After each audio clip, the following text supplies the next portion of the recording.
Revelaciones, recuperando el diseño original, presenta al maestro Mario Barroso con Semillas de Vida.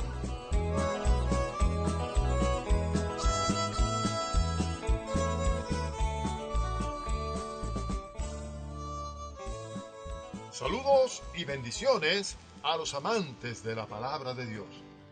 Continuamos con el estudio del libro de Apocalipsis y hoy estaremos compartiendo la enseñanza número 15. Estamos hablando de la revelación de Dios a los hombres y hoy estaremos desarrollando el tema estando en el Espíritu en el día del Señor.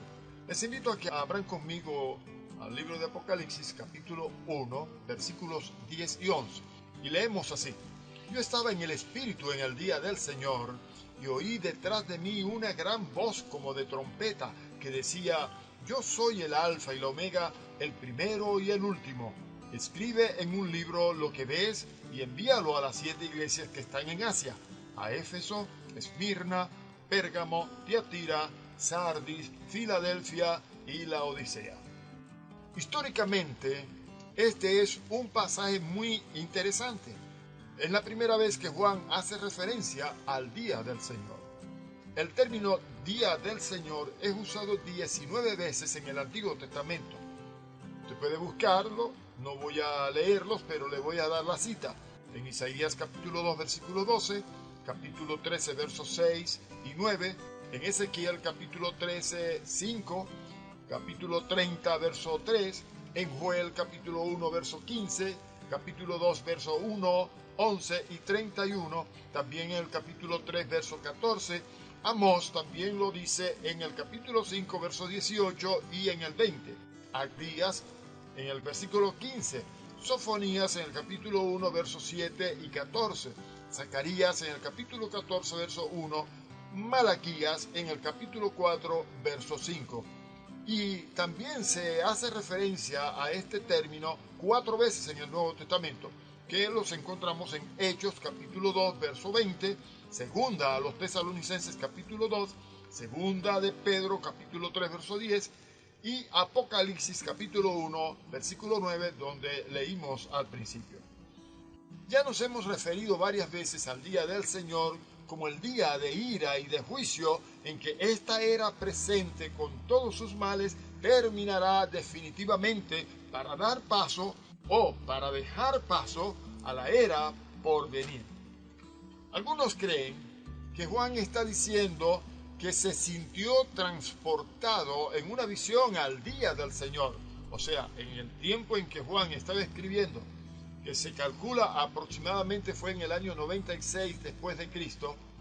Él fue trasladado a los tiempos en que ocurrirían estas cosas, pero no es cierto. Vamos a mirar algunas otras opiniones y vamos a sacar como conclusión lo que la palabra de Dios nos tiene que decir. Entonces algunos creen que él fue transportado en una visión a ese día y que vio anticipadamente todas las cosas maravillosas que sucederían entonces. Pero son pocos los que sustentan esa interpretación que no nos parece que hace justicia a las palabras que Juan escribió. No cabe duda que cuando Juan usa esta expresión del día del Señor, lo hace con el mismo sentido que le damos nosotros. Es la primera vez que se menciona así en la literatura cristiana. ¿Cómo dejó de observar el sábado la iglesia cristiana y pasó a observar el domingo? Bueno, vamos a ver lo que nos dice la historia, porque realmente en la Biblia no encontramos una definición clara y detallada. Pero la historia nos dice que el sábado, que conmemoraba el descanso de Dios después de completar la obra de la creación, y el domingo conmemora la resurrección de Jesucristo. Ahora, las 3 referencias más tempranas acerca del día del Señor bien pueden ser que sean las siguientes. Primero, la Didache.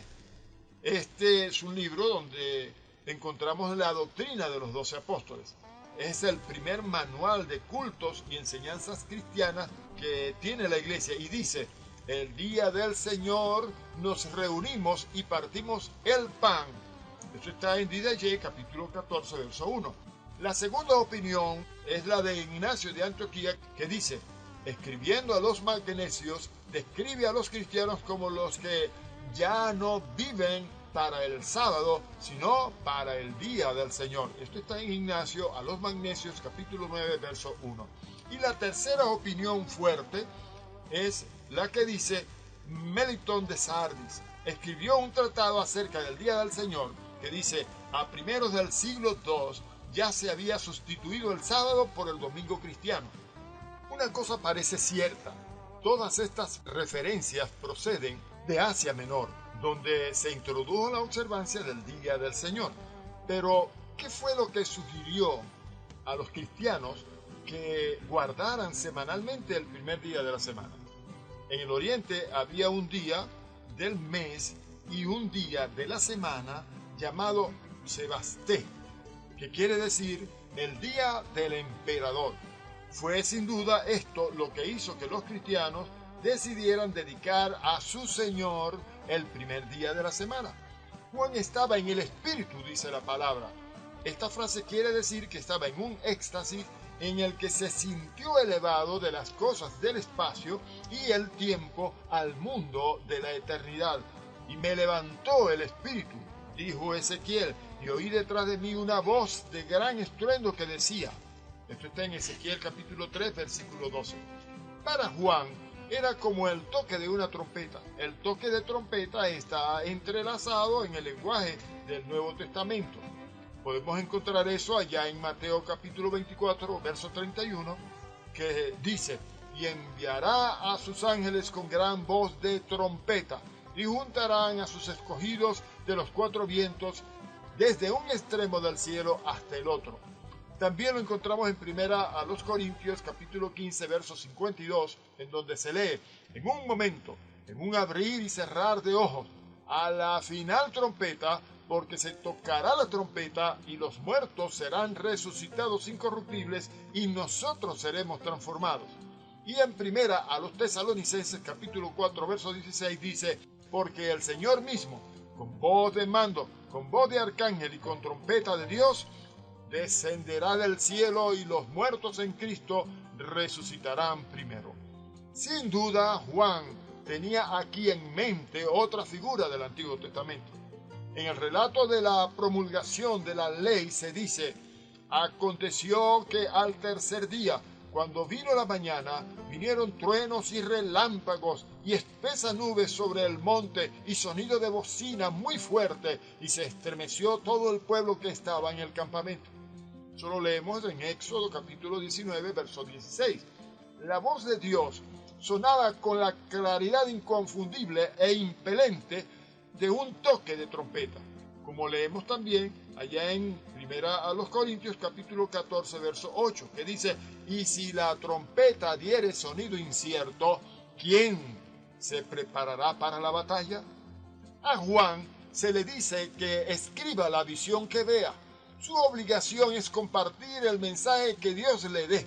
Uno debe primero oír y luego transmitir a cualquier precio. Puede que uno tenga que retirarse para recibir la visión, pero también debe salir a comunicarla. Dos frases van juntas aquí en esta porción que hemos escogido para hoy. Dice: Juan estaba en Patmos, y la otra es: y estaba en el Espíritu. Ya hemos visto cómo era Patmos y lo que Juan tuvo que soportar allí. No importa dónde uno esté, ni lo difícil que le sea la vida, ni lo que esté pasando, siempre le es posible estar en el Espíritu.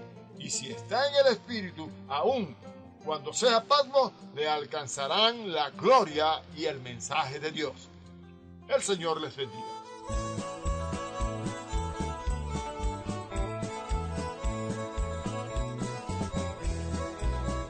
Esta serie continuará.